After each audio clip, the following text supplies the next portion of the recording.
Olá, pessoal. Nós vamos para mais um estudo do nosso amigo Pietro Baldi, do livro A Lei de Deus. Hoje é o capítulo 15º, Em Busca da Felicidade. Então, eu vou aproveitar e vou ler aqui um trecho aqui do livro do Humberto Roden, para esse livro aqui que eu já até coloquei, né? A Sabedoria das Parábolas, Humberto Roden. Livro muito bonito. Inclusive, a metade do livro, um pouco menos da metade, ele fala do Sermão da Montanha, que a gente vai falar aqui um pouquinho hoje, né? O Roden realmente é especial na hora que fala do Evangelho, né? Tocou no Evangelho, Roden é uma referência para a gente ler. Porque o cara, a visão dele a gente não encontra em lugar nenhum, parece, né? O Roden, a parte da filosofia, né? Ele puxa para o Evangelho. Aí eu vou ler um trechozinho que ele fala dessas bem-aventuranças, já que nós vamos tocar nelas hoje, né? Pedro Baldi vai tocar nas bem-aventuranças hoje. Ele diz assim, ó, as beatitudes não são ensinamentos, a bem dizer, são experiências pessoais da vida íntima de Jesus, que romperam as válvulas de retenção da sua alma e se espraiaram irresistivelmente sobre a humanidade de todos os tempos e países. Toda a plenitude, quando atinge o seu clímax da sua abundância, tende a difundir-se em derredor. Toda explosão supõe uma implosão, e a implosão mística de Jesus havia atingido o seu máximo nessa noite no Lago da Galileia. As beatitudes são o autorretrato de Jesus. Por isso, as bem-aventuranças não devem ser lidas ou ouvidas, senão numa atitude de intensa espiritualidade. Quem lê ou ouve essas exclamações de entusiasmo místico no estado de profanidade ou mesmo de mera intelectualidade, nada sentirá da sua sacralidade. Possivelmente as achará absurdas e revoltantes. Imagine-se, chamar felizes os pobres, os sofredores, os injustiçados, os famintos e sedentos, os que sofrem perseguição e difamação, onde se ouviu o maior paradoxo, mais revoltante sadismo, mais acerba ironia. Realmente, do plano horizontal do homem ego, ninguém pode nem deve ler essas palavras que brotaram das luminosas profundezas do homem eu, do homem crístico, e só podem ser compreendidas e saboreadas dessa perspectiva de experiência mística da qual brotaram. Então, para a gente introduzir, ele realmente é muito bom, né? Eu sempre indico muito Humberto Roden, porque, inclusive, quem gosta muito de abelha, Humberto Roden tem um livro chamado Isis. Esse dia eu comentei com os amigos. Parece que está esgotado, até falei com o meu amigo. Não, eu tenho, me traz para me xerocar, Fernando. É um livro chamado Isis. Ele tem vários livros e tem um que é natureza, né? E aí todos desenvolveram a natureza. E esse livro chama Isis, que é a vida das abelhas. Olha, igual Humberto Roden é difícil. Mas, então, nós vamos aí para o nosso 15º capítulo, Em Busca da Felicidade. Gabriela, eu vou depois querer colocar um texto aqui, né? Aí, na hora que eu trago ele, não é isso? Deixa eu já habilitar para você essa função, que daí você já fica Ele já na está hora aqui, ele já está aqui embaixo, aqui, é só eu... Tá, Na hora você eu quer clico compartilhar? nele, não é isso? Primeiro eu compartilho a lei de Deus ou você quer compartilhar esse aí primeiro? Não. Na hora eu coloco ele. Ah, Tá? então tá bom. Tá. Deixa eu só tirar ele daqui. Pronto. Então vamos lá, eu ainda estou no capítulo da aula Eu vou passada. compartilhar com o pessoal, depois eu posso mandar, né, aqui pelo Zap para todo mundo. Ah, então tá bom, legal. Eu fiz aqui o material, ficou legal. Capítulo... Deixa eu só abrir aqui um pouquinho. Vamos já aproveitar e já esclarecer que ela vai abrir aí, né? Jesus vai falar, o subtítulo é Bem-aventurados, né? Em busca da felicidade, o 15º, né? Como eu falei. E aí ele vai dizer no subtítulo: como a lei nos faz atingir a abençoada posição dos bem-aventurados do Sermão da Montanha, relatado no Evangelho. Só para a gente poder frisar bem, bem-aventurado significa felizes. Então, como a lei nos faz atingir a abençoada posição dos felizes do Sermão da Montanha, relatado no Evangelho. Esse sinônimo vai ser importante no nosso estudo de hoje. Então, felizes, né? Felizes os que choram, felizes os que têm fome e sede de justiça, enfim. Nós vamos falar dessas 8 bem-aventuranças hoje. Vamos começar, Gabriel. Se quisermos resumir em 2 palavras o assunto que foi desenvolvido até agora neste capítulo, poderíamos dizer que falamos da lei. Temos falado dela porque ela representa o ponto central da nossa vida e o caminho da nossa salvação. A lei exprime o pensamento e a vontade de Deus e constitui a regra fundamental da nossa conduta. Mas qual é o seu conteúdo? Poder-se-ia perguntar. O conteúdo da lei, pelo menos no que se refere às normas que regem a conduta humana, é bem conhecido no mundo e não nos cabe repeti-lo. Ele já foi sintetizado nos 10 mandamentos de Moisés, exemplificado no Evangelho, explicado pelas religiões e pelos princípios morais aceitos pelo homem. Há milênios o mundo repete essas verdades. A nossa tarefa não é de fazer um tratado a mais de moral ou de religião. Não é deles ou de pregações que temos falta, mas da sua aplicação na vida prática. Bem, vamos lá. Logo no primeiro parágrafo, a gente tem que trabalhar uma coisinha, né? A gente observa uma coisa. Na sala de aula, uma professora vai começar lá a sua turma com os alunos, né?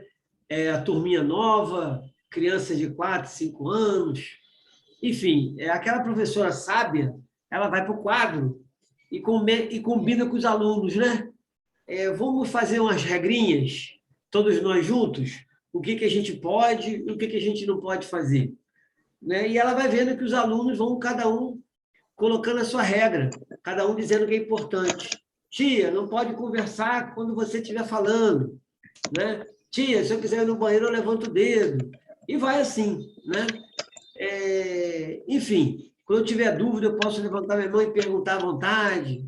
Vai se fazendo umas regras e a professora vai anotando, né? O que pode e o que não pode. Não é? E ali combina entre eles. Mas se alguém não obedecer, se alguém fizer o que não está combinado, não é? Eles vão, entre eles ali, o que vai acontecer com o amiguinho, aquela coisa toda. Então, a gente observa que Pedro Baldi fala logo dessa lei, logo no começo, né? E eu sempre, a gente não pode nunca deixar de entender aonde está essa lei. Essa lei está dentro de nós. Né? Então, quando a gente fala assim, essa lei é Deus, essa lei é Deus, essa lei é lei do amor, não é? E quem somos nós? Fagulhas desse Deus, somos deuses. Então, essa lei está em nós. Nós somos essa lei.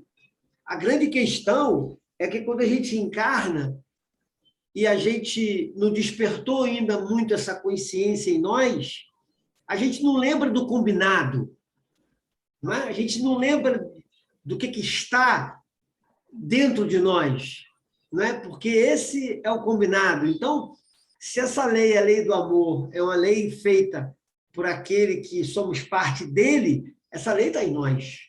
Não temos dúvida disso, não é?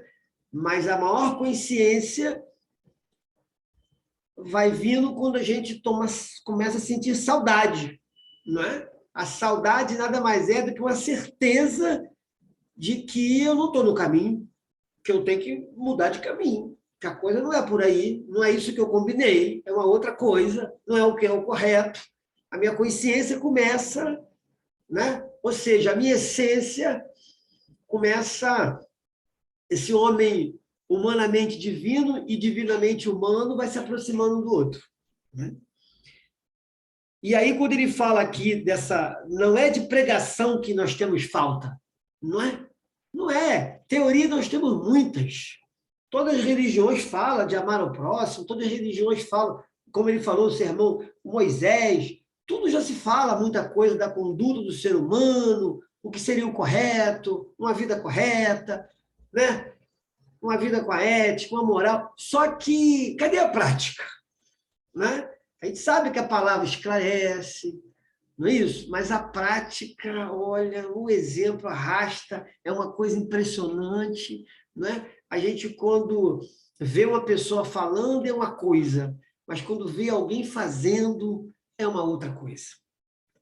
Até esse dia eu estava lendo uma pesquisadora falando que 20% a gente só aprende só 20% quando escuta e 80% quando faz. Olha, até no ensinamento a gente vê isso, né? Você fazer uma coisa, você aprende 80%. E ouvindo falar daquilo, você só aprende 20%. Mas isso é a nossa vida mesmo. Não é verdade? Não tem dúvida disso. Só tem evolução se eu fizer. Enquanto eu estou estudando, eu estou recebendo informação. Agora, quando eu estou praticando, eu estou evoluindo. A evolução se dá assim, na prática, não é na teoria. Então, quando ele fala, né, de teoria, nós estamos cheios, mas basta a teoria. Certa feita, eu fui eu fui a São Paulo fazer um programa de rádio, fiz vários programas de rádio lá, e de televisão, né? E aí, quando eu cheguei lá, o rapaz me entrevistou e falou assim, Fernando, a gente está cansado de prática, de teoria, né? Teoria, nós estamos cheios. O importante é a prática. Né? Então, quantas pessoas falam da importância de ajudar o próximo? Não é? Agora, tem pessoas que não falam disso, mas você vê o tempo todo ela ajudando as pessoas. Não é? Madre Teresa e Irmã Dulce não precisava falar para ninguém para ajudar alguém. Não precisava desse discurso. Não é? Porque essa necessidade brota das pessoas. Não é elas que têm que impor isso às pessoas. Não é ela que tem que obrigar as pessoas a ajudar os outros. A Irmã Dulce, as freiras queriam seguir a Irmã Dulce, ou muitas seguiram a Irmã Dulce. Por quê? O exemplo. O exemplo arrastava aquelas mulheres atrás dela, não é? Isso é uma coisa que fascina. Eu fico assim encantado quando eu vejo as pessoas fazendo, realizando, se preocupando em acolher a necessidade do outro. E, sabe, eu falo, gente, que coisa maravilhosa uma coisa dessa, né? Isso nos toca. A teoria, você abre o livro e está lá, né? Mas vamos seguir aí. Nossa tarefa foi só a de demonstrar, também aos que não acreditam nas religiões, que a lei está presente e funciona de verdade, trazendo consigo sérias consequências práticas, às quais não se pode fugir, sejam de utilidade ou de prejuízo. Quem tiver entendido nossas palestras saberá agora o que lhe acontecerá, se a sua conduta não for aquela que a lei estabelece. Não temos falado de infernos longínquos, nem de vinganças de Deus, absurdas, porque ele não pode ser mau, mas só a sua boa vontade e justiça o que convence muito mais. Temos falado com palavras de lógica aos homens práticos, de fato concretos que cada um com seus próprios meios pode verificar em nosso mundo, fatos cujo sentido só assim é possível explicar e compreender. Agora podemos claramente entender as razões pelas quais nos convém seguir o caminho da honestidade. E quão louco é o mundo que provoca o seu próprio prejuízo, seguindo o caminho oposto.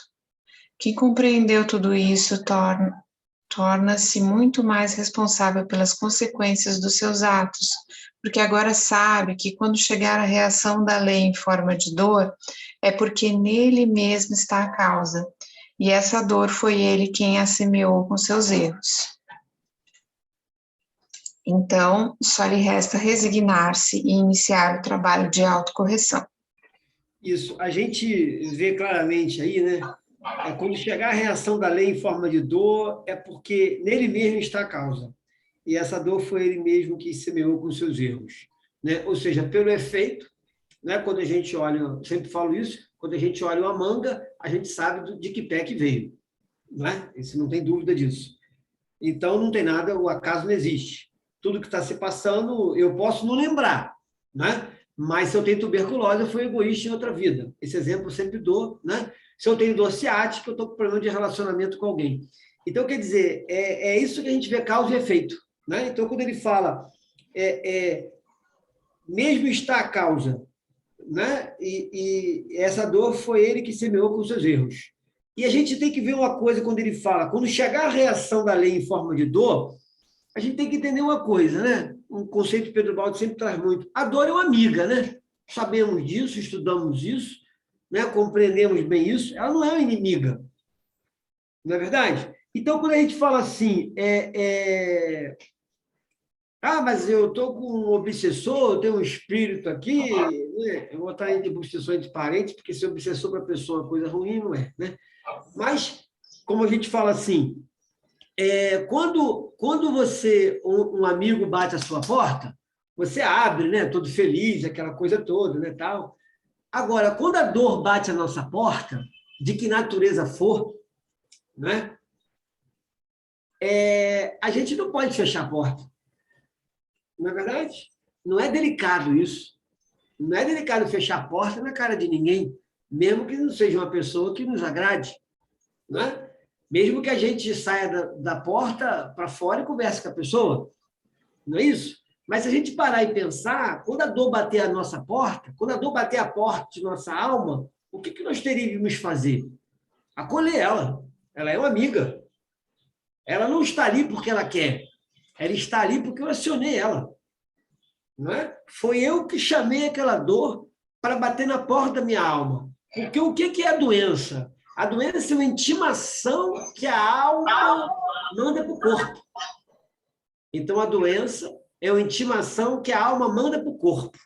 E quando a gente recebe a intimação, a gente tem que comparecer naquele local que nos intimou. Então, quem está nos intimando? A nossa alma. E aí nós temos que comparecer no altar da nossa consciência e prestar conta. Não é isso? Então, na verdade, quando a dor bate a nossa porta, a gente não pode fechar a porta. Nós temos que acolher, abrir a porta, oferecer um chazinho para ela, conversar com ela, né? E vamos ver o que a gente pode fazer. Vamos ver como é que a gente pode administrar isso. Não é porque eu acionei ela. A manga não chegou na minha mão porque eu quis. Não é? Porque ela quis. Não é isso? Aquele pé não nasceu na minha casa porque ele quis. Eu questionei ele. É o que a gente sempre fala, né? Nasceu uma planta na minha casa, mas por que ela nasceu? A minha tristeza questionou ela, para mim não ter pneumonia, não é? Então, quer dizer, a minha falta de diálogo questionou aquela planta para nascer, para mim não ter dor ciática, e ela nasceu para mim não precisar ter dor ciática, enfim. Então, nós acionamos, não é? E aí a gente tem que saber lidar com aquilo. Saber lidar com aquilo ali. Saber lidar com aquela informação nova que está chegando na nossa vida, não é? Aquele diferente que está chegando na nossa vida. Saber administrar. Não é vai ou racha porque vai rachar. Tem que ser com paciência, tem que ser com tranquilidade, não é? Cada coisa no seu lugar. Não é como a gente falou da parábola do trigo e do joio. Não é arrancando o joio. Não pode arrancar o joio, não é? Não é fechar a porta e a dor vai embora. Não, não é assim. Né? Nós temos que ter habilidade. Deixa crescer, deixa amadurecer. Vem cá, dor, vamos tomar um cafezinho. Né? Vamos tomar um chazinho. Enquanto ela estiver ali com a gente, não se aprendeu a lição ainda. Não é verdade? Uma vez aprendida a lição, não é isso? A dor desaparece. Isso é um processo normal e natural. Mas vamos seguir mais um pouquinho. Mencionamos anteriormente o Sermão da Montanha de Cristo. Este sermão sintetiza em poucas palavras aquilo em que a lei quer que nos tornemos, chamando de bem-aventurados os que atingirem aquele nível superior de vida ao qual o sermão se refere. Por estas palavras do Evangelho, a lei nos diz o que nos aguarda se obedecermos a ela, adquirindo as qualidades dos mais evoluídos, isto é, sermos humildes de espírito, pacientes nos sofrimentos, mansos, justos, misericordiosos, limpos de coração, pacificadores, etc. Eis as palavras de Cristo no discurso da montanha. Gabriel, só uma coisinha aqui. Uhum. Antes da gente ler, que é importante, quando ele logo abre o parágrafo, mencionamos anteriormente o Sermão da Montanha de Cristo. Isso, né? E logo aqui ele vai falar, no finalzinho do parágrafo, eis a palavra de Cristo no discurso da montanha. Eu, Fernando, eu sigo assim, o meu estudo é muito em cima, assim, como nós estamos, Pedro Baldi, Roder, Ramatiz, Kardec, enfim. Mas na hora que nós vamos, a teosofia, enfim, mas na hora que nós vamos falar de Jesus e do Cristo, eu, Fernando, não entendo Jesus e o Cristo. Jesus é Jesus, o Cristo é o Cristo. Então, o Cristo, Jesus foi o médio desse Cristo. Né? Jesus fez a ponte entre o céu e a terra desse Cristo. Jesus foi a janela aberta que esse Cristo via sua humanidade através de Jesus. Moisés foi uma outra ponte. Buda, Confúcio, Lao Tse, Zoroastro, né? Krishna, foram outras pontes. Eram janelas que Jesus orientava a sua humanidade. Então, Jesus era um anjo. O Cristo é o mesmo que um arcanjo. Então, Miguel Arcanjo, os arcanjos são Cristos, sinônimo de amor universal. Não pode encarnar mais, só pode orientar a humanidade, como Miguel Arcanjo orientou Joana d'Arc, mas ele não pode incorporar, ele não pode encarnar. O anjo encarna, como Jesus encarnou. O anjo ainda tem um perispírito, ele ainda tem aquilo que liga o céu e a terra, que materializa a matéria, o espírito na matéria. Mas o anjo tem aquele banco escolar. Agora, o arcanjo não tem. Não é? Então, quando a gente fala assim, Pedro Baldi, eu, Fernando, eis a palavra de Cristo. Observa na abertura o que eu disse aqui, que eu li do Roden. Né? O Roden diz que Jesus chega, quando ele fala assim, vou repetir as palavras que eu li ainda há pouco, toda explosão, aquilo o Sermão da Montanha foi uma explosão, toda explosão supõe uma implosão. E a implosão mística de Jesus havia atingido o seu máximo nessa noite. Então, na verdade, ali, o homem Jesus, essa implosão mística de Jesus atingiu o máximo aquela noite. Não era Jesus que falava, mas era o Cristo que falou o Sermão da Montanha através de Jesus. Durante 3 anos, não era Jesus, era o Cristo. Era essa energia divina que envolvia Jesus. Entende? Então, isso é muito importante a obra de Pedro Baldi, a gente vai observar que é muito isso. Né?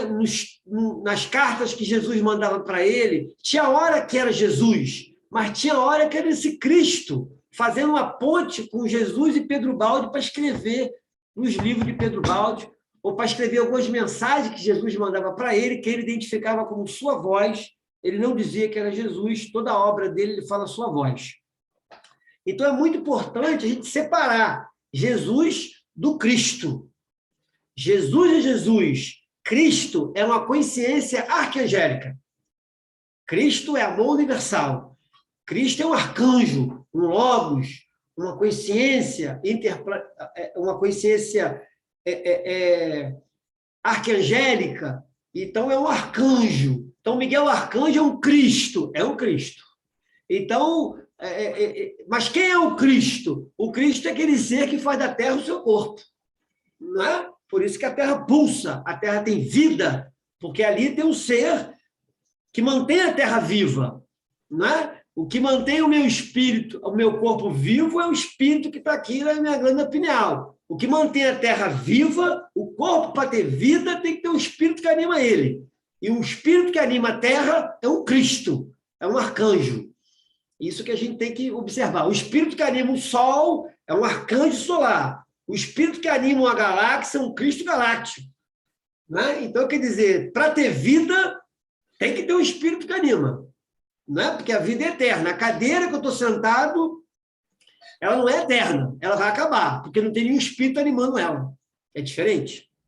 Né? Então, é importante a gente perceber isso, que quando ele fala dessa explosão mística de Jesus, era o contato de Jesus com a fonte do planeta que a qual ele representava.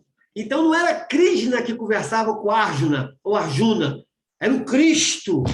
através de Krishna, que orientava o Arjuna. Essa é a questão toda que nós temos que observar. Não era Buda, mas era o Cristo que falava através de Buda. E esse Cristo ficou 3 anos. Por isso que Jesus dizia, quem vê a mim vê o Pai, não é Deus, é o Cristo que ele estava falando. Essa separação é muito importante. Não estou falando para todo mundo seguir essa aí, mas eu estou colocando, como eu estudo, estou colocando uma posição para vocês, que está na obra do Ramatiz, o Sublime Peregrino, e também na obra dele, Mensagem do Astral. Né? Só o Ramatiz faz um pouco essa separação didática para a gente. Tá bom? Agora ela vai ler um pouco, vai ler realmente o que foi o Sermão da Montanha. Bem-aventurados os humildes de espírito, porque deles é o reino dos céus. Bem-aventurados os mansos, porque herdarão a terra. Bem-aventurados os que têm fome e sede de justiça, porque serão fartos. Bem-aventurados os misericordiosos, porque alcançarão misericórdia. Bem-aventurados os limpos de coração, porque verão a Deus. Bem-aventurados os pacificadores, porque serão chamados filhos de Deus. Bem-aventurados os que têm sido perseguidos por causa da justiça, porque deles é o reino dos céus. Alegrai-vos e exultai, porque é grande o vosso galardão nos céus. Agora, Gabriela, todos nós vamos fechar os nossos olhos e você vai ler, Gabriela, de novo. Agora nós vamos sentir o sermão. Bem-aventurados os humildes de espírito, porque deles é o reino dos céus. Bem-aventurados os mansos, porque herdarão a terra. Bem-aventurados os que têm fome e sede de justiça, porque serão fartos. Bem-aventurados os misericordiosos, porque alcançarão misericórdia. Bem-aventurados os limpos de coração, porque verão a Deus. Bem-aventurados os pacificadores, porque serão chamados filhos de Deus. Bem-aventurados os que têm sido perseguidos por causa da justiça, porque deles é o reino dos céus. Alegrai-vos e exultai, porque é grande o vosso galardão nos céus. Isso. É diferente, né? Pode continuar, Gabriela. Esta é a posição dos bem-aventurados, daqueles que obedecem à lei, mas esta não é a nossa posição atual no nível humano, cujas virtudes de força e astúcia são completamente diferentes. Procuremos, então, parafrasear esse trecho do Evangelho, repetindo-o numa forma diferente, para ver quais são as reações com que a lei nos impulsiona para que nos tornemos os bem-aventurados de que fala o Sermão da Montanha. Este apresenta um aspecto superior da lei, mas agora a veremos neste mesmo assunto sob outro aspecto, ou seja, como ela funciona a este respeito no nível humano, que na realidade não é o dos bem-aventurados, mostrando os meios pelos quais a lei nos estimula a atingir aquela abençoada posição de bem-aventurados.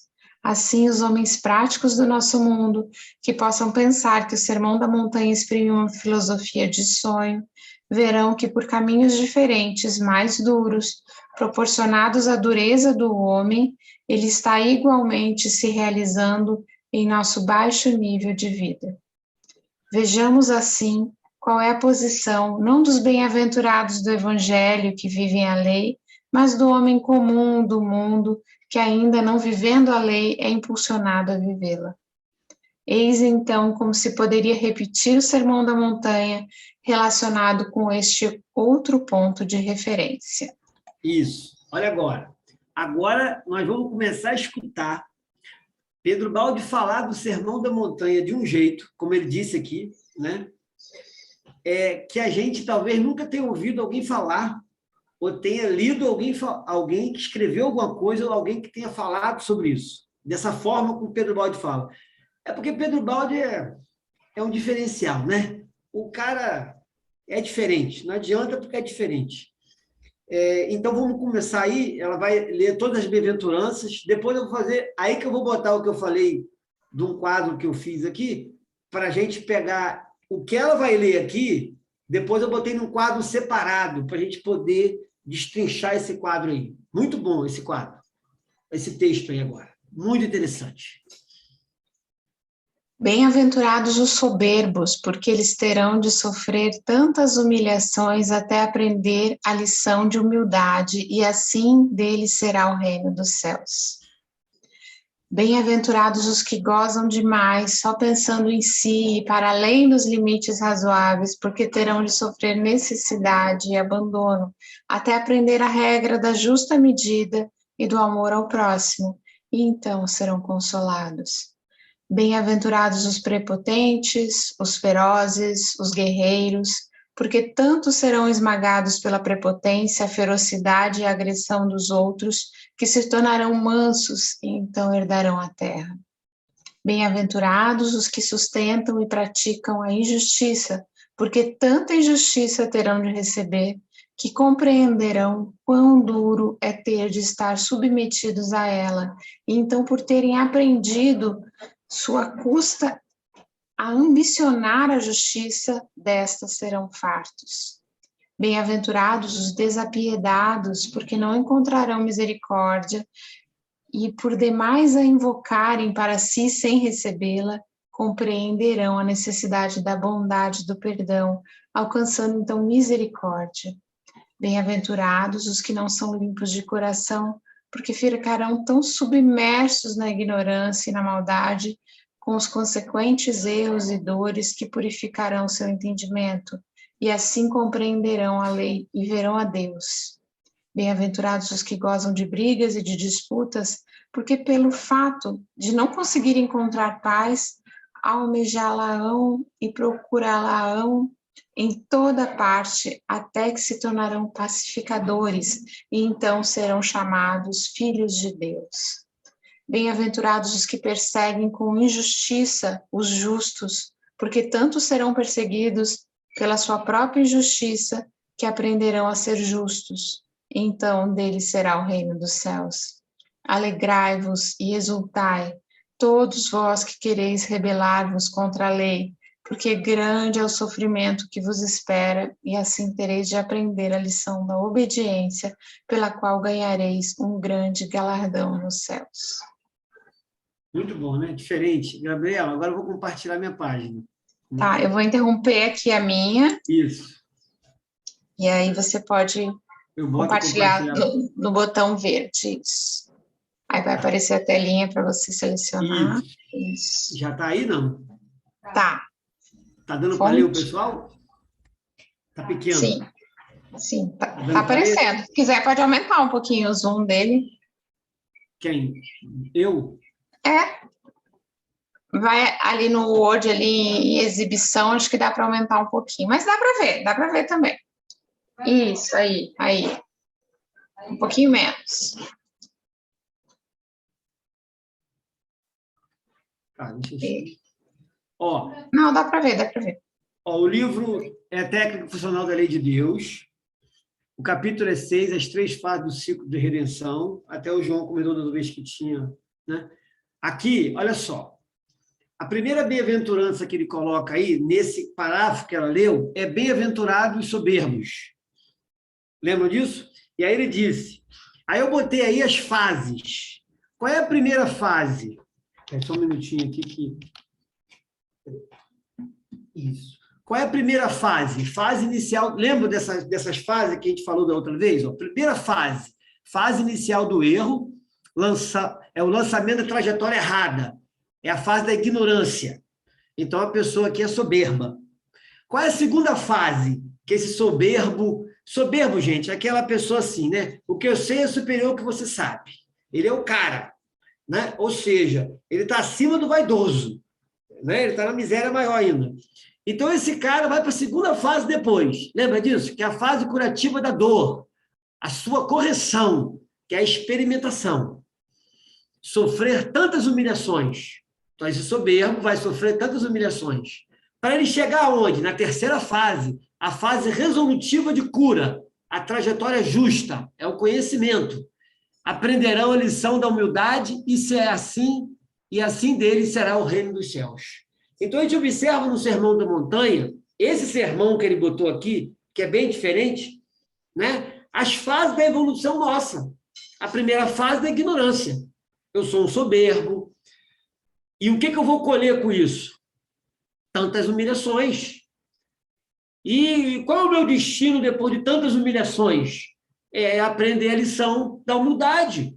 E assim o que ele falou, assim deles é o reino dos céus. Está dando para entender essa separação que eu fiz? Né? E olha que interessante agora, que eu vou colocar para vocês. A segunda fase, a gente vê pessoas na segunda fase. Fernando, por que tanta humilhação àquela pessoa? Não é? Por que tanta humilhação na minha vida? Olha, quem é que tem tantas humilhações? Não é? Quem foi soberbo na primeira fase. Na segunda fase está aí, ó. Não é? Então, por isso que Ramatiz fala assim, Hitler, Jesus um dia foi um Hitler, Hitler um dia será Jesus. Porque essas fases, todos nós vamos passar. Jesus um dia foi soberbo também. Jesus um dia foi gozou demais da vida, foi um prepotente, foi um guerreiro, não é? E o Hitler um dia vai ser um anjo. É isso que nós estamos falando.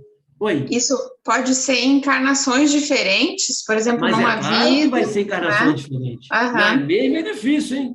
Eu posso ficar Gabriela, eu posso ficar nessa segunda fase várias, Gabriela. Entendi. Porque se eu não aprender com as humilhações, não é? Mas é o que Pedro Baldi fala. De tanto ser humilhado, uma hora eu aprendo a lição da humildade. Não é verdade? De tanto ser humilhado, uma hora eu aprendo a lição da humildade. Porque aqui, olha só, eu estou sofrendo as humilhações, o soberbo está sofrendo as humilhações na segunda fase, mas não significa que ele ainda não é soberbo. Ele pode estar na segunda fase e ainda viver na primeira. Essa é a grande questão. Né? A coisa não é rápida, não é assim. Ainda mais o pessoal que mora em São Gonçalo, demora mais ainda. O povo de Maricá, 3 vezes pior. Então, o que acontece? É exatamente o que nós estamos vendo aqui. Aí eu vou encaixar aí em Maricá o bem-aventurados misericordiosos. Aí eu estou já desenvolvendo a misericórdia aqui, deixa comigo. Mas olha aqui no segundo item, né? Bem-aventurados que gozam demais, só pensando em si e para além dos limites razoáveis. Alguém conhece alguém que é assim? Agora, olha que interessante. O Pedro Baldi fala assim, ó, bem-aventurados soberbos. Na verdade, esse cara, ele se considera feliz. Olha que interessante. Mas não é a felicidade plena lá da felicidade que ele fala, não é? Ele fala de que dentro do reino desse cara, da soberba, ele é feliz. Ele é um bem-aventurado. Está lá, bem-aventurado soberbo. Ele se considera, não é? E o segundo item, o cara se considera feliz. Ele está gozando a vida, pensando em si, além dos seus limites, como está aqui, razoáveis. É só ele, não é? Aquele cara egoísta. Aí o que acontece? Sofrer necessidade de abandono. Olha que interessante. Isso aqui encaixa a tuberculose. O cara que foi egoísta, não é? Pensou só nele, não pensava no outro, aquela coisa toda. O que acontece? Olha, o abandono, a tuberculose, uma vida isolada, aqui e ali, tal, não se mistura, não tem, tal, se afasta um pouco do convívio de família, enfim. Olha que interessante. Mas de tanto ele sofrer esse abandono, ele vai para a terceira fase. Aprender a regra da justa medida e do amor ao próximo. Então serão consolados. Né? Então, olha só, quem é que sofre tanto abandono? Olha, a pergunta, está lá, ó, quem gozou demais a vida, quem só pensou nele, não é verdade? Então, a gente tem que observar a segunda fase. Quem está na segunda fase, o terceiro exemplo que ele fala, quem está sendo esmagado pela prepotência, ferocidade, agressão dos outros, quem é? Ó, é quem na outra vida foi prepotente, ferozes e guerreiros. Se consideram felizes sendo guerreiros, ferozes, tal. Não é? E aí vai para a segunda fase. Então, na verdade, nós estamos vendo aqui um quadro interessante que ele coloca, e aí eu aproveitei lá na técnica funcional da lei de Deus, que ele colocou as fases da ignorância, da experimentação, né, a correção, a fase curativa, a dor, E a terceira fase, a trajetória justa, que é a fase resolutiva da cura, o conhecimento libertador. Né? Aí ele vai mais um pouquinho. Bem-aventurados que sustentam e praticam a justiça, tanta injustiça terão de receber. Olha, de tanta injustiça que vão receber, compreenderão quão duro é de estar submetidos a ela, e então, por terem aprendido a sua custa ambicionar a justiça, dela serão fartos. Né? Então, quem é que sofre tanta injustiça? Se considera, né? A gente olha para trás, aquele que sustentar e praticar a justiça. É simples, não tem como. Ou seja, a segunda fase, né, nós estamos diante da mangueira, nós estamos diante da manga. E a primeira fase é a mangueira, não tem jeito, é causa e efeito. Então, quando a gente vê assim, olha o outro aí, ó. Fernando, essa pessoa não encontra, falta misericórdia, ninguém tem misericórdia dela, né? E por demais é invocar para si sem recebê-la. Ela fica pedindo piedade de mim, misericórdia de mim, e não sei o quê. Mas, olha, lá atrás, ó, né? Era aqueles desapiedados. E desapiedado, a gente sabe, é uma pessoa que não tinha piedade, uma pessoa cruel, bárbara. Olha, então aquele cara que não tinha piedade, ele, perdão, que perdão? Que, rapaz? Que história é essa? Não tem isso, não. Ah, é? Tá aí, ó. Né? Agora, isso aqui é um chicote. Olha, é o chicote. É isso que nós temos que entender. Né? Aqui é aqueles rebeldes. Porque tem espírito que aprende, tem espírito que entende. Né? Mas a gente está vendo aqui, como o Pedro Baldi fala, a fase da dor. Aquele que precisa da fase da dor. Bem-aventurados que não são limpos de coração, ficarão submersos na ignorância e na maldade, como consequências, erros e dores. Com os consequentes erros e dores. Então, mas, gente, por que tanta ignorância, por que tanta maldade, não sei o que lá? Sim, mas olha lá atrás. Olha lá atrás. A segunda fase é o efeito, gente. A primeira fase é a causa. É isso que nós temos que entender muito bem isso. Né? Bem-aventurados que gostam de brigas e disputas. Olha, não conseguirão encontrar a paz, almejá-la-ão e procurá-la-ão em toda parte. Mas aí, depois, eles vão se tornar pacificadores. Não é? De tanto a guerra exterior, né? Eles vão buscar a guerra interior deles e vai ser pacificados. Vão alcançar essa pacificação. Né? Serão os pacificadores. Essa é a grande verdade.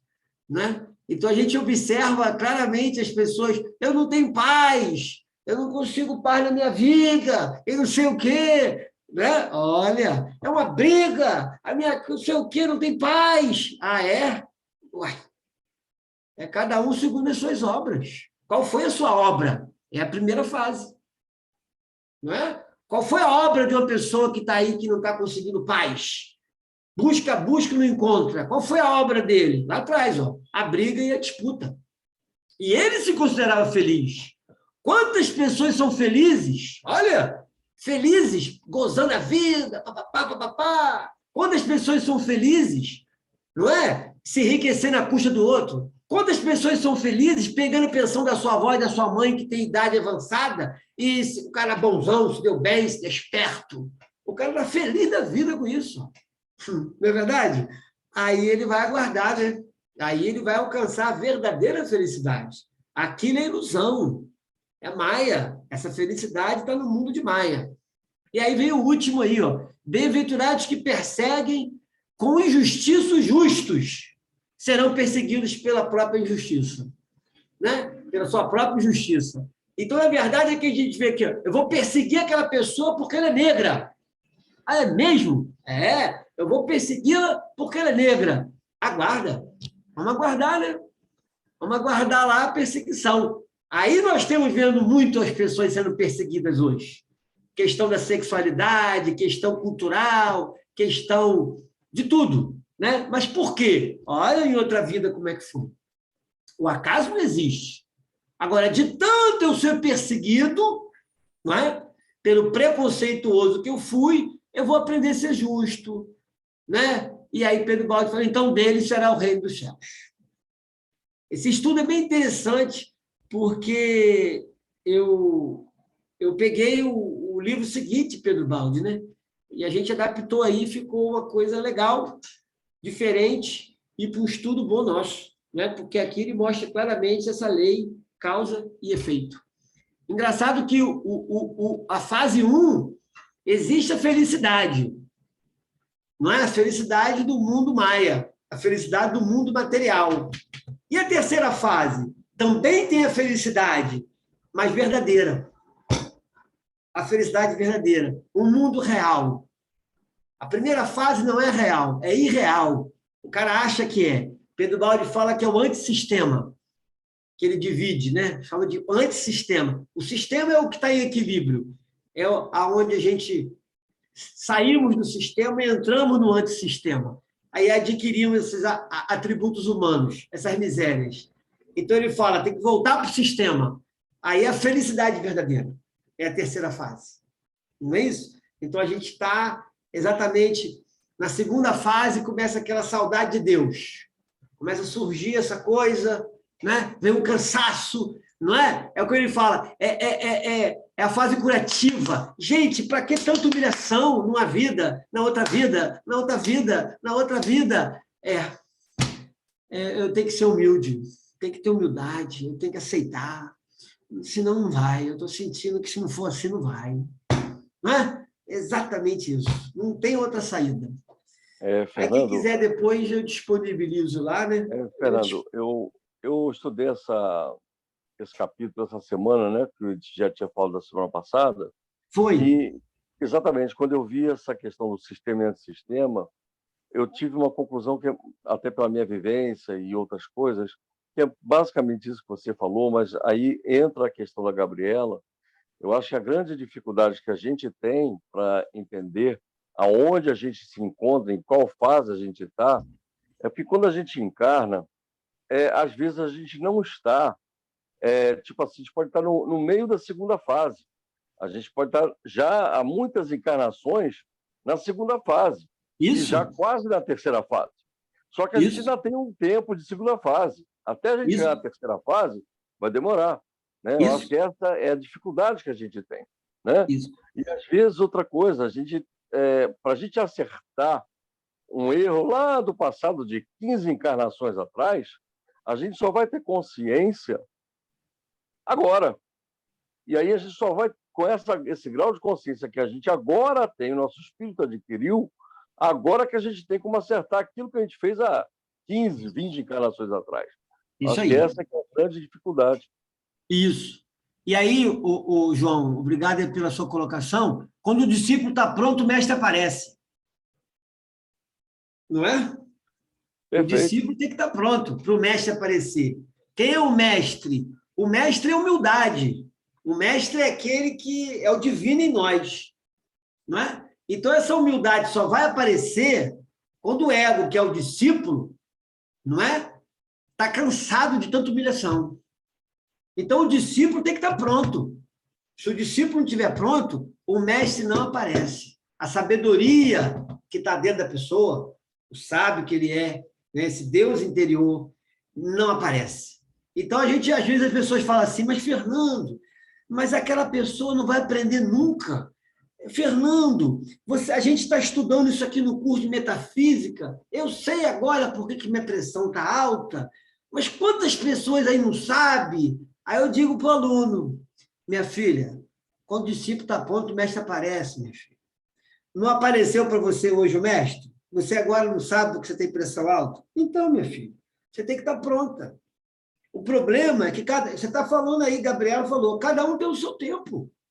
Cada um tem o seu tempo. E qual o tempo que a gente tem? A eternidade.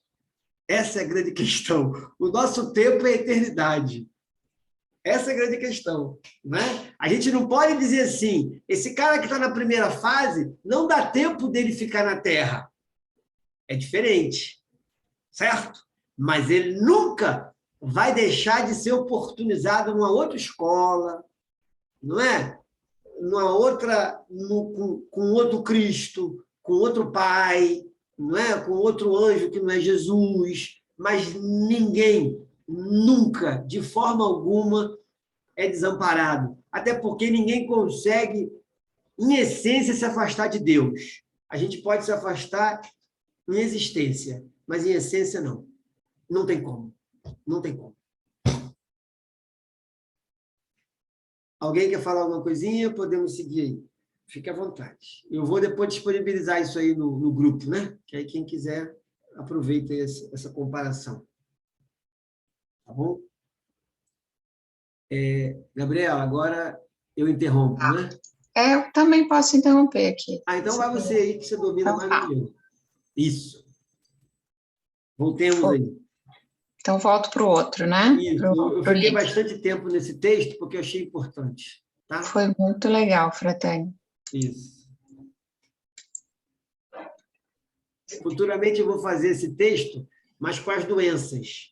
Aí acho que vai ficar legal.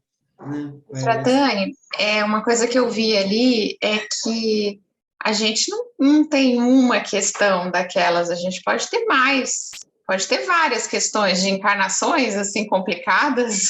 Mas é claro, minha filha. É claro, né? Pergunta óbvia. Isso aí é que é o bom, né? Por isso, Gabriela, é por isso que a gente não pode julgar. É por isso que Jesus falou. Você Quem vê nunca, né? Você vê um cisco no olho do cara, mas como? Você tem uma trave no seu... Não é? Por isso que não dá para julgar. É por isso que é complicado. Quando a gente julga, olha o que a gente falou, o julgamento significa que a gente estava no mesmo nível de conduta recentemente daquela pessoa. E o fato de eu julgar, eu estou aonde? O fato de eu julgar não significa que eu compreendi e nem significa que eu me curei do que eu tinha feito na conduta. É complicado. O negócio não é fácil. Não é um exercício. Por isso que a humildade é muito importante. Às vezes as pessoas falam assim para mim, Fernando, você é presidente da ARA, associação, né? Você faz o estúdio Pedro Baldi, você é uma pessoa muito evoluída. Aí eu digo assim para a pessoa, mas eu me conheço. Eu me conheço. Eu me conheço. Não é? Eu não sou presidente, eu estou presidente. Eu não sou professor, eu estou professor. Então, quando a gente fala que é que é miséria. A gente tem que começar a exercitar. Não, eu estou. Eu estou sendo oportunizado. E tem que fazer de tudo para poder merecer a oportunidade que me deram. Da mesma forma que uma pessoa está desempregada e a gente chama essa pessoa para trabalhar na nossa casa, para trabalhar na nossa empresa, essa pessoa vai ser oportunizada por nós, né? E que ela consiga aproveitar essa oportunidade que estão dando a ela. Então, a nossa vida, a lei de Deus sempre nos oportuniza, mas que a gente aproveite a oportunidade. A gente aproveite a oportunidade. E essa oportunidade, a melhor forma da gente aproveitar, eu até ontem estava lendo uma frase num grupo lá de estudo, e estava lá, eu era inteligente e queria mudar o mundo. Agora eu tenho sabedoria. Estou tentando me mudar a mim mesmo. É isso que a gente tem que alcançar. É a sabedoria. Não tente mudar o mundo. Não coloque a sua felicidade na mão de um presidente. Não coloque a sua vida na mão de ninguém. Não pode, não pode. Eu não posso ser feliz se somente se. Senão já era. Senão já era. Né? Então, a gente tem que aproveitar essa oportunidade da convivência, da fraternidade, não esperar do outro, o outro só pode dar aquilo que ele tem. Né? O bandido, a espiritualidade... Olha, eu estava notando aqui hoje uma coisa, e a espiritualidade conta com a gente como a gente é. Essa colocação de Gabriela foi interessante. Olha só, Gabriela, a espiritualidade, ele conta com o soberbo, dele ser soberbo. Ele conta, olha que interessante isso, a espiritualidade conta com o estelionatário. Olha que interessante. Para enganar e mentir. Olha só, hein? Ela conta com o bandido para roubar. Ela conta com o egoísta que vai só pensar nele. Ela conta com o soberbo que vai sentir que é o melhor, superior a todos. Né? Ela conta com a pessoa rígida, intransigente. não é? Mas por quê? A lei de Deus sabe que o que ele sabe dar para as pessoas é isso. É o que ele sabe dar. Olha só, é cada um segundo as suas obras. Jesus não falou qual é a obra. Olha só, Jesus não falou qual é a obra. Jesus falou que é cada um segundo as suas obras. Mas qual é a obra que esse cara sabe fazer? Ele não sabe fazer outra coisa, gente, a não ser se considerar superior aos outros. Mas olha que interessante. A lei de Deus conta com ele. Sabe por quê? Porque aquele cara que foi soberbo em outra vida está na segunda fase, na fase ali como ele diz, da correção. Ele vai precisar de outro soberbo. E aí a lei de Deus vai contar com Fernando soberbo nessa vida para corrigir Gabriela, que está na fase da experimentação, na segunda fase, para corrigir a soberba que ela foi. Olha que interessante. E aí sou eu, que estou na primeira fase, é que vou botar a Gabriela no lugar dela. Não é? Aí Gabriela vai sentir exatamente isso, essa humilhação, porque eu vou ser um professor, eu vou ser um patrão que vou botar a Gabriela lá no chão, humilhar ela. Né? E ela vai estar na fase da dor. Tá vendo? Então, a lei de Deus... Agora, qual foi a minha obra? A minha obra foi a soberba. Então, cada um... Mas qual foi a obra de Gabriela no passado? A soberba. Então, é cada um segundo as suas obras. Gabriela recebeu segundo a obra dela. Não é verdade? Então, olha que interessante isso, porque aí o Pedro Baldi acaba com a nossa paz. Porque a gente não pode reclamar do cara que é estelionatário. A gente não pode reclamar do cara que é ladrão, a gente não pode reclamar do egoísta, a gente não pode reclamar do pai, da mãe, do filho, do patrão, a gente não pode reclamar de ninguém. Né? Porque ele é como ele tem que ser. A lei de Deus não espera que o nosso filho seja diferente. A lei de Deus espera que o nosso filho seja como ele é. O nosso marido, o nosso esposo, o nosso patrão, o nosso vizinho, o nosso amigo, o seu cunhado, não importa. A lei de Deus conta com ele como ele é. Por quê? Porque só assim ele vai ser um instrumento, né, para a nossa evolução. Essa é a grande verdade. Não é isso? Então a gente observa que a lei de Deus aproveita tudo. Estudamos isso lá atrás. Estamos dando uma ênfase boa aqui. Tudo ela aproveita, nada, absolutamente nada. Então, Pedro Baldi acaba com a nossa paz porque a gente não pode reclamar nem do estelionatário, nem julgar aquele cara que está roubando toda hora. Né? Ele tem que roubar, ele tem que roubar para ajudar o cara na segunda fase, que roubou. Né? É cada um segundo as suas obras. Se ele não aprende pelo amor, ele vai ter que arrumar um cara que faça ele aprender pela dor.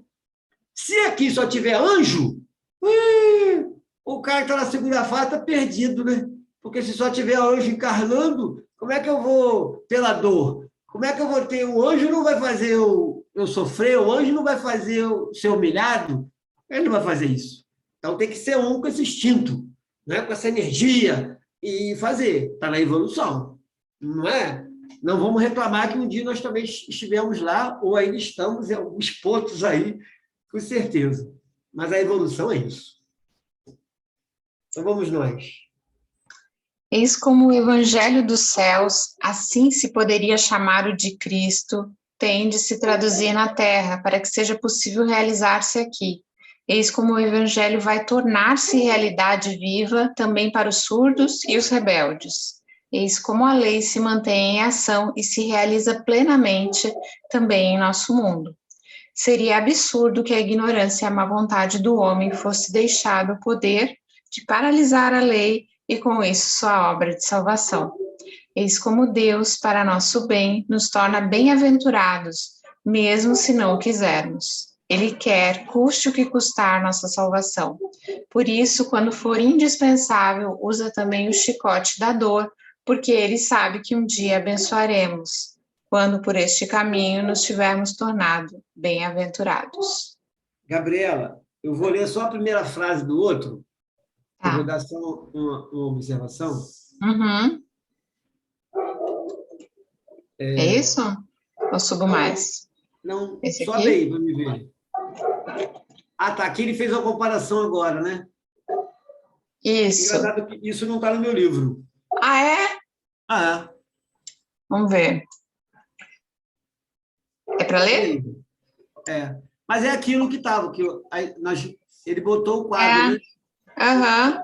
Bem-aventurados os soberbos, porque eles terão de sofrer tanto. Ele só complementa um pouquinho mais as Isso. frases, né? Isso. Tá, tá. Então, o evangelho aplicado ao sistema, aos evoluídos, e o evangelho aplicado à terra, aos evoluídos. Esse quadro não tem aqui no meu. É. Meu livro Eles devem ter tirado, né, nessa edição. deve estar na edição nova. Né? O Uhum. bloco da edição nova deve ter isso. É bom, então. Uhum. Eu acompanho por aqui, porque aqui geralmente é igual. Mas tá ótimo, então. Tá. E eu leio esse, não? Não, acho que melhor depois o pessoal ler com calma, porque vai repetir um Uhum. pouquinho, né? Vai, né? Fica É por causa cansativo. do nosso tempo também. É. Eu fiquei Agora, muito o teu tempo no quadro. quadro tem a última fase, né? Esse aqui só tem a primeira e a segunda, né? Não, Ah, não, ele tem a segunda junto, né? Junto aqui, né? aqui Ele tem esse a. olha para. Isso. Lê o último exemplo aí, pronto, para a gente não. Os dois Bem-aventurado. últimos aí, para não deixar de ler. Depois o pessoal vê com calma, né? Tá. Bem-aventurados os pacificadores, porque serão chamados filhos de Deus. E aí a solução, né? Bem-aventurados os que gostam de brigas e de disputas, porque Não, não, pelo fato. Gabriela, isso aí é o mundo, né? Não. Olha só, lá Não? em cima, É não, lá para em ler o quê, cima. então? Não, olha só, volta lá para cima para você entender. Tá. Olha só, olha lá. Ó, o Isso. evangelho é aplicado ao sistema aos evoluídos, e o evangelho é Aham. aplicado à terra aos evoluídos, né? Ah, o primeiro tá ao contrário, tá bom, tá, entendi. Uhum, Isso. então tá, eu falei errado, é verdade. Então, bem-aventurados os pacificadores, porque serão chamados filhos de Deus, Agora você vai lá ler o que ele vai dizer. o da terra, né? Bem-aventurados os que gostam de brigas e de disputas, porque pelo fato de não conseguirem encontrar a paz, almejá-la-ão e procurá-la-ão em toda parte, até que se tornarão pacificadores, e então serão chamados filhos de Deus. Eles botaram no quadro que Pedro Baldo escreveu. Isso, Foi isso. isso que eles O fizeram. antes e tá, e o da terra e o do céu. Pode seguir o outro parágrafo. Tá. Isso aí já está lá escrito, mas eles botaram no quadro. Né? Uhum. Aí que eu É quero ler, faça a diferente do primeira seu. linha, depois você continua. Ó. A grande maravilha da lei é que ela responde a cada um conforme sua natureza. Aquilo que eu acabei de falar ainda há pouco. O respeito a todos. Né? Ou seja,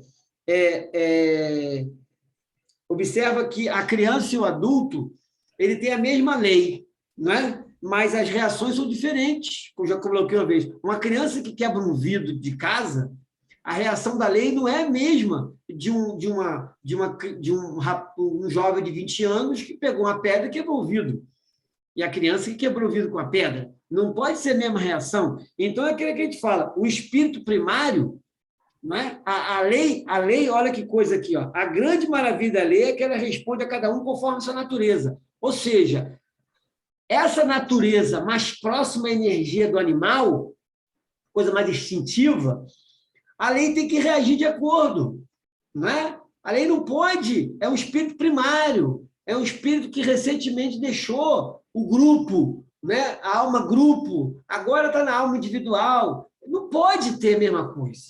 Né? É igual a professora. A professora tem que entender. Aquele aluno que veio de uma escola, né? Olha só, aluno que ficou na pandemia, que não conseguiu ter acesso à informação, a computador em casa.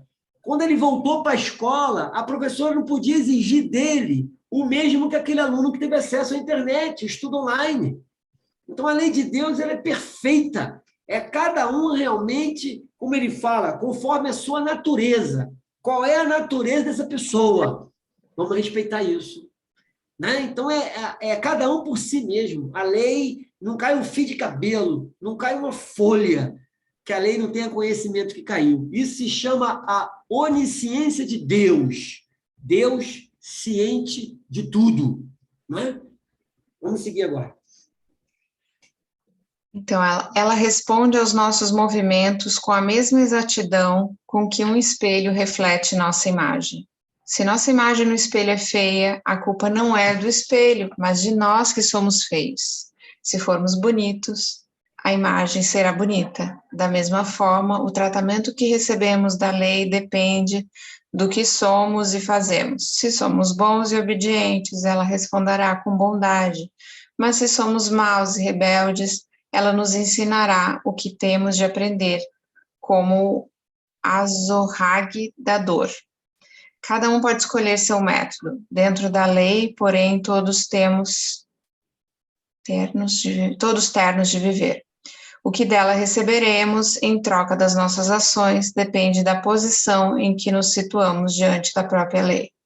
Isso, não importa a fase que a gente esteja, a gente quer viver. Isso que é importante. Todos estão querendo viver. Não importa a graduação que ele está, ele quer viver. Né? Vamos lá. O Evangelho é pregação para os homens de boa vontade, dispostos a se tornarem anjos. Já vimos qual papel que o Evangelho tem de representar quando não queremos tornar-nos anjos, mas permanecer demônios. Cada um, olhando para dentro de si, pode saber a qual dos dois grupos pertence e, por conseguinte, o tratamento que receberá por parte da lei. Por isso, os bons, se é verdade que podem ser esmagados pelo mundo, nada tem a temer de Deus. Ao passo que os maus, se podem por um momento vencer no mundo, muito tem a temer por parte da justiça de Deus, que os constrangerá a pagar até o último ceitil. É muito mais seguro e vantajoso ficar do lado de Deus do que do lado do mundo. Que valem e podem os recursos do mundo em comparação com os de Deus? Que poderá e quererá fazer o mundo para nos defender quando a ele nos escravizamos? E que poderá e quererá fazer Deus para nos defender quando lhe pertencemos? Vamos seguir. Eis que vemos brilhar no fundo do grande quadro da lei que estamos descrevendo a resplandecente apoteose final dos bons, não importa se desprezados e condenados pelos poderosos do mundo, a apoteose em que se realizarão as palavras de Cristo, as forças do mal não prevalecerão. Isso é muito importante, né? Não importa se desprezados e condenados pelo poderoso do mundo, a apoteose em que se realizarão as palavras do Cristo. Então, na verdade, vemos brilhar no fundo do grande quadro da lei a resplandecência apoteose final dos bons.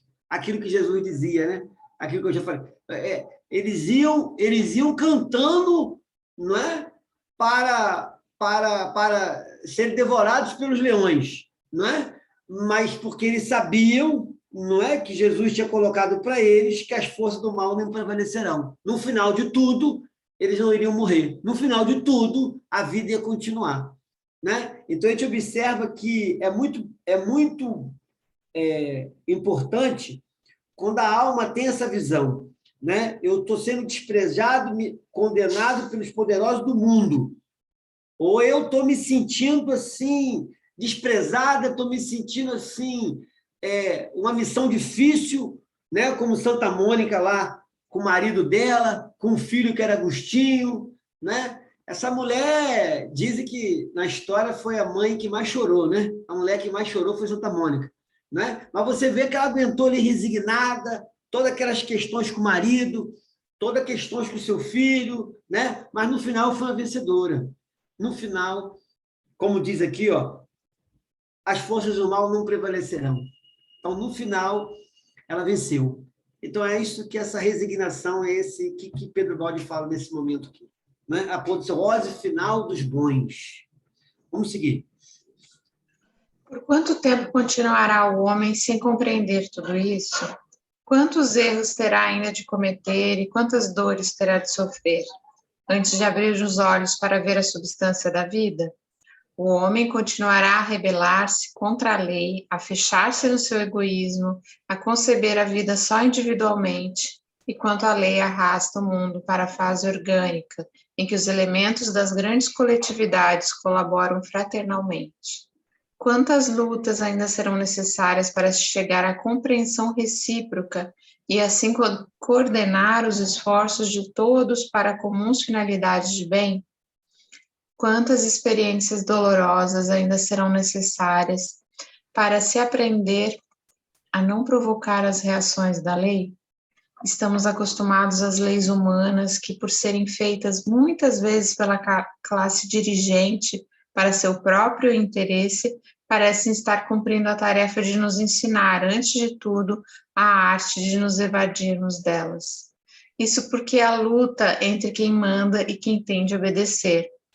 Mas bem diferente é o caso da lei de Deus. Essa não é feita para o interesse dele, mas para o nosso.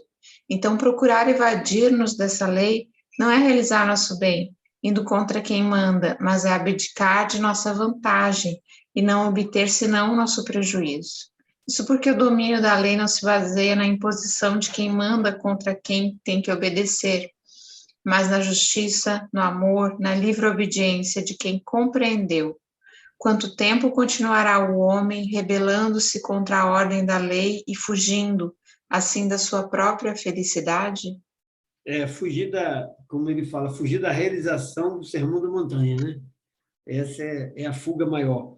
Agora, eu gosto muito quando ele fala, a lei do homem ela é feita para beneficiar o homem, né? É a lei que aquele grupo faz beneficiando ele mesmo. Não é verdade? A gente vê isso muito na história do Brasil, do planeta, de toda a humanidade, né? Sempre um grupo se beneficiando, um grupo formando leis, formando regras que beneficiem ele próprio, mas existe uma outra lei que não quer se beneficiar. Não existe outra lei que não tenha um beneficiário direto, não é? Mas a lei de Deus. Então, se a gente parar e pensar, é a nossa lei. É uma lei que nos protege, é uma lei que a gente garante que no final, como eu disse assim ainda há pouco, né? No final vai existir a justiça, no final vai existir a paz, no final vai existir o correto, o que é ético, o que verdadeiramente merecemos. Não é? Então, a gente fica assim, cada vez mais motivados a conhecer essa lei, porque é uma lei que é o caminho da nossa felicidade. É uma lei que nos aponta o paraíso. É uma lei que nos mostra o caminho. É uma lei que mostra uma luz no final desse túnel. É a única lei que pode nos tirar dessa primeira e segunda fase. É respeitar, obedecer essa lei. Então, para isso, a gente tem que conhecer. É o que nós estamos fazendo, estudando Pedro Baldi, né? É a gente conhecer essa lei. A teoria dela, o que ela trata, né? Debatendo, conversando, discutindo, não concordando, concordando, mas é assim que se dá. Né? E aí essa lei passa a ser nossa. Ela deixa de ser uma lei de Deus e a gente começa a lembrar, a ter a certeza que somos deuses e que essa lei somos nós. Logo, essa lei está em nós. Não é? Então, isso acho que é um caminho futuro, é uma conquista futura, mas não podemos perder de vista isso. Eu acho que o mais importante não é de onde nós viemos, mas aonde cada um de nós quer chegar. Isso é muito importante. Porque de onde viemos foi com erros, com certeza, mas aonde a gente quer chegar é muito mais importante e muito mais motivador para a alma continuar a caminhar. Né? Vamos seguir, Gabriel.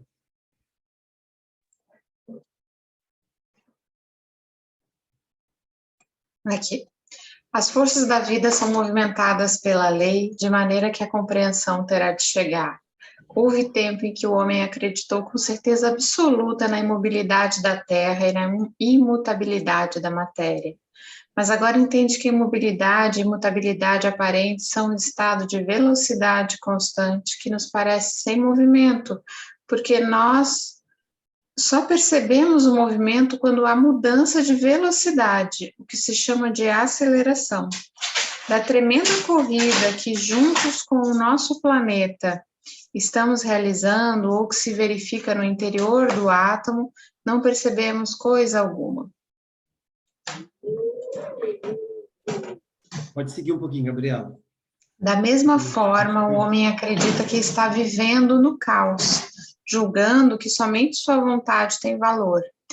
E a ele cabe impor a ordem dele. Isso o faz rebelde no universo regido pela ordem da lei, revolta que o conduz ao sofrimento em virtude do choque contínuo com ela. O homem fica apegado às pequenas coisas do mundo, do seu mundo, e acredita que, com absoluta certeza, na verdade das ilusões deste, porque isto é a que percebe e não vê que está vivendo no seio de uma ordem e de uma harmonia maravilhosas. Isso. Pode seguir. Cego para tudo isso, cego para o imenso trabalho que todos os seres e tudo que existe estão cumprindo para regressar a Deus na ascese da evolução, o homem que trabalhosamente procura estabelecer alguma. Ele corre atrás das glórias humanas e não toma conhecimento da sua glória maior, a de ser criatura, filha de Deus. Procura as riquezas do mundo e se esquece das infindas riquezas ao alcance de suas mãos, e que Deus lhe entregará tão logo ele aprenda a usá-las bem. Ele vai procurando desesperadamente a felicidade e não sabe que justamente para ela foi criado. Talvez aqui Pedro Baldo está falando assim, né? O homem já nasceu bem-aventurado potencialmente, né? Mas ele tem que se tornar esse bem-aventurado existencialmente, né? Vamos dizer assim. Mas vamos seguir aí. Não quero extrapolar muito o nosso tempo aí, por causa do, né? Vamos seguir mais um pouquinho. Como pode o verme que fatigosamente se arrasta no chão compreender que nos espaços a velocidade é gratuita e que corpos imensos a possuem sem limites e sem esforço? Da mesma maneira, como pode o homem que trabalhosamente procura estabelecer uma ordem no seu planeta, campo de lutas desencadeadas, compreender que o universo é um imenso organismo de ordem e regido pela inteligência de Deus? Pode fechar aí. Quando o homem, vítima do seu atraso, resolverá avançar para a conquista de novos continentes do espírito que o esperam, quando conseguirá ele, preso na sua forma mental, quebrar as paredes dessa sua prisão? Quando quererá resolver de uma vez para sempre todos os seus problemas, evoluindo? Tudo depende da nossa boa vontade, de nosso esforço. Isso. Eu queria aproveitar, fechar aí esse nosso capítulo, né? Tem uma colocação que eu já fiz do Dalai Lama. Pode fechar a tela, Gabriel. Tem uma colocação que eu já fiz do Dalai Lama, quando perguntaram a Dalai Lama, depois de tantos anos e anos estudando, né? Tantos e anos buscando essa aproximação com o divino, né? Se ele se considerava uma pessoa melhor, né? E aí Dalai Lama falou assim: meu filho, eu estou cada vez pior, né? Essa foi a colocação dele, assim. Então a gente observa, a gente estava falando hoje de evolução, estava falando do momento que cada um de nós está, né? E que faz aquela coisa toda, podemos estar em uma, em outra, enfim, né? Mas a gente observa que é mais ou menos assim mesmo, né? Porque a lei, a todo momento, ela vai nos dar aquilo que a gente precisa para fazer diferente do que a gente fez no passado. Então, chega momentos em nossa vida que parece que a gente olha e fala assim: meu Deus, eu achava que eu já tinha aprendido isso. Meu Deus, eu achava que eu não ia sentir mais raiva de ninguém. Meu Deus, eu achava que isso não fazia mais parte de mim, né? Esse sentimento está brotando em mim, que isso nunca brotava em mim. Não tinha, como é que isso faz parte de mim ainda, né? Mas é exatamente isso. Quanto mais a gente reza, mais assombração aparece, né? Quando as pessoas falam isso, ou seja, quanto mais a gente ascende um pouquinho, quanto mais a gente começa a compreender um pouco mais, quanto mais a gente desafia sair da inteligência e querer entrar na sabedoria, né? a gente consegue se ver melhor, né? Porque naquela historinha que eu disse, que o monge mandou todos os frades roubarem para fazer a obra, mas um não roubou. Por que você não roubou? Porque você falou que ninguém podia nos ver, e eu estava me vendo. Né? Então, a gente, quando vai entrando nesse caminho um pouco dessa sabedoria, a gente vai se vendo, a gente vai se olhando, não é verdade? E aí a lei de Deus, essa lei maravilhosa que está em nós, né, que somos nós, vamos dizer assim, né, ela vai observando, né, o nosso ser vai observando aquilo que está dentro de nós que tem que ser ainda lapidado, né? Aquilo que ainda precisa ser observado, aquilo que precisa ser melhor lapidado dentro de todos nós. E as coisas vão vindo, né? As coisas vão vindo. Por isso que é aquela história, a gente escolhe, né? A gente escolhe os desafios dessa vida. Quem conhece a numerologia vê que os números apontam os nossos desafios, né? Então, a gente escolhe esses desafios, mas a gente não escolhe a circunstância que nós vamos viver esses desafios. E a intensidade desses desafios. Porque a lei é segundo a nossa natureza. Então, na medida que a gente, nessa vida, a gente conseguir, né, buscando essa sabedoria, a gente buscando esse mergulho verdadeiramente interior, não é? A gente vai se vendo. E na hora que a gente se vê, aí pode acontecer isso que o Dalai Lama falou. Eu me sinto cada vez pior. Não é? Por quê? Porque a gente, quanto mais... Não vou dizer que a gente vai se tornar iluminado, mas quanto mais a gente vai buscando essa sabedoria, a gente vai buscando essa iluminação interior. E quando a gente começa a iluminar certos lugares, a gente começa a ver a sujeira, não é? Se não tiver luz, ninguém vê a sujeira, está tudo escuro. Então, na medida que o ser vai se iluminando, ele vai se vendo interiormente. E aí talvez seja isso que Dalai Lama falou, né? Que aí ele não se ilude. A gente não pode se iludir. A gente não é. A gente está numa grande oportunidade que a lei de Deus está nos dando, nos colocando em funções que não têm a ver com a nossa evolução. Função é uma coisa, evolução é outra. Eu talvez tenha uma função hoje de uma pessoa muito evoluída, mas eu não tenho essa ilusão dentro de mim, eu me conheço, né? Então, eu sei o que é função, o que é evolução. Função é oportunidade. Às vezes não é um merecimento, é uma oportunidade para a gente poder merecer. Essa é a grande questão, né? A gente está numa função de pai, não é? Para merecer fazer diferente do que a gente fez no passado e alcançar uma história diferente. Então, a gente tem que, cada vez mais percebendo isso, né?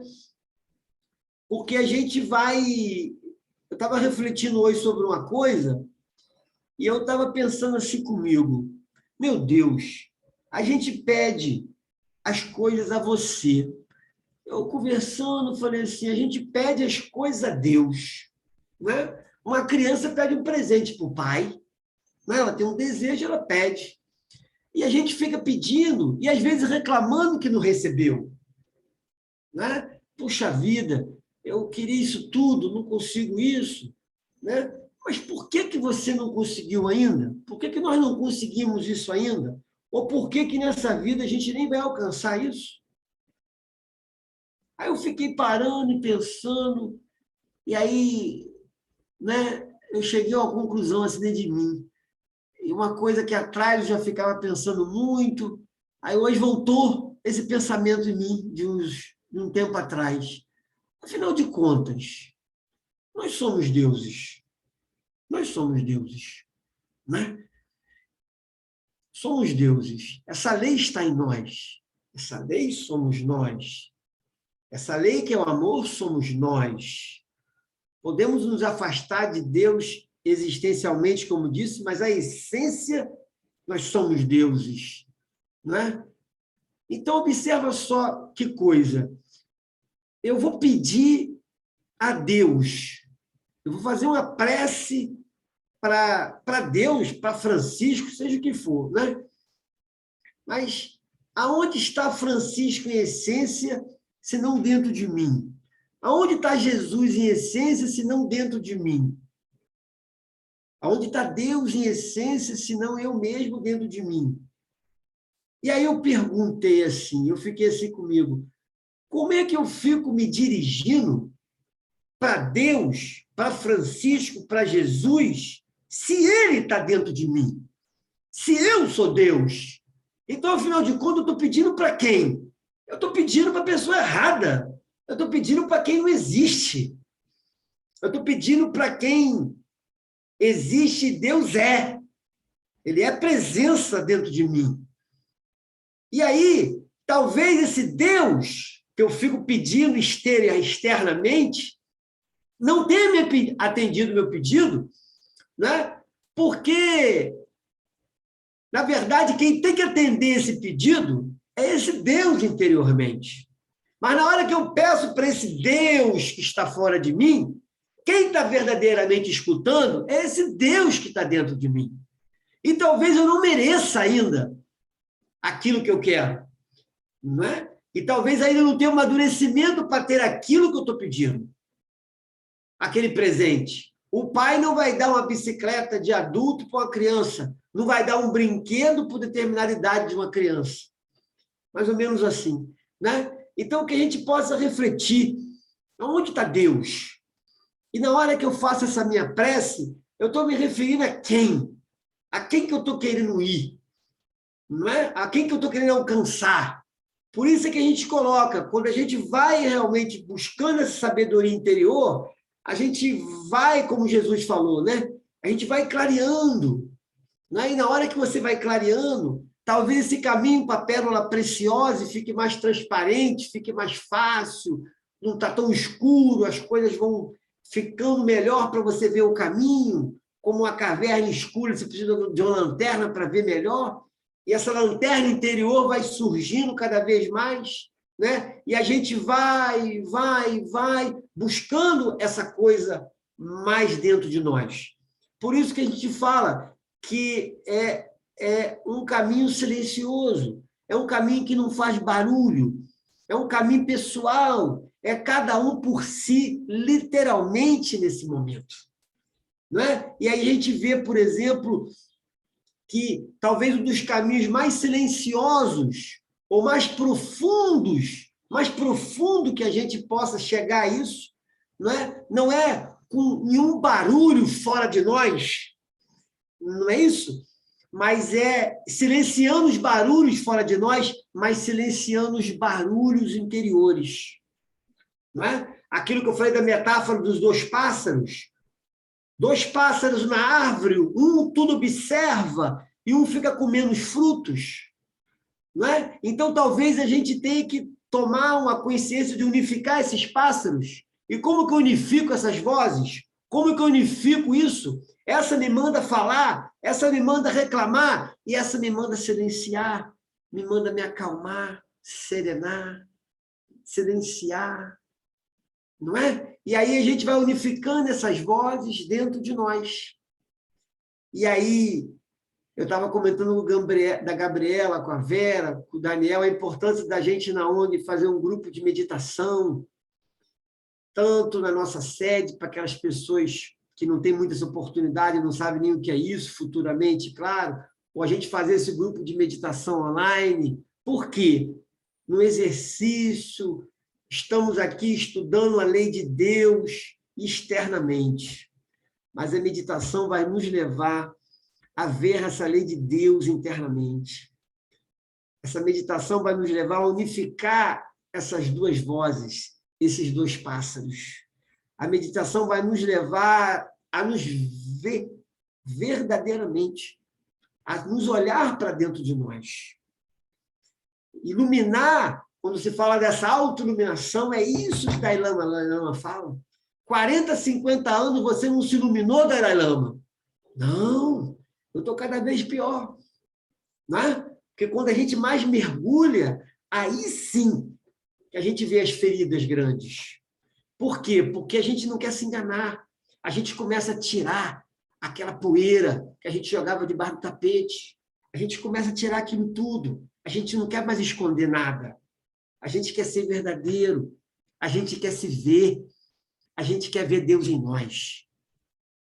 E a gente não vai querer mentir para a gente. Esse é o verdadeiro caminho. Eu acho que é isso que Pedro Baldi nos convida, é isso que acredito que a gente queira chegar, não é? A despertar esse Deus interior. E, para isso, a meditação nos faz exatamente se voltar verdadeiramente para o Deus verdadeiro, que não é o que a religião falou, que está fora de nós, mas definitivamente ele está dentro de nós e definitivamente ele é nós. Somos nós. É cada um da gente. Que o Pai nos abençoe mais uma vez.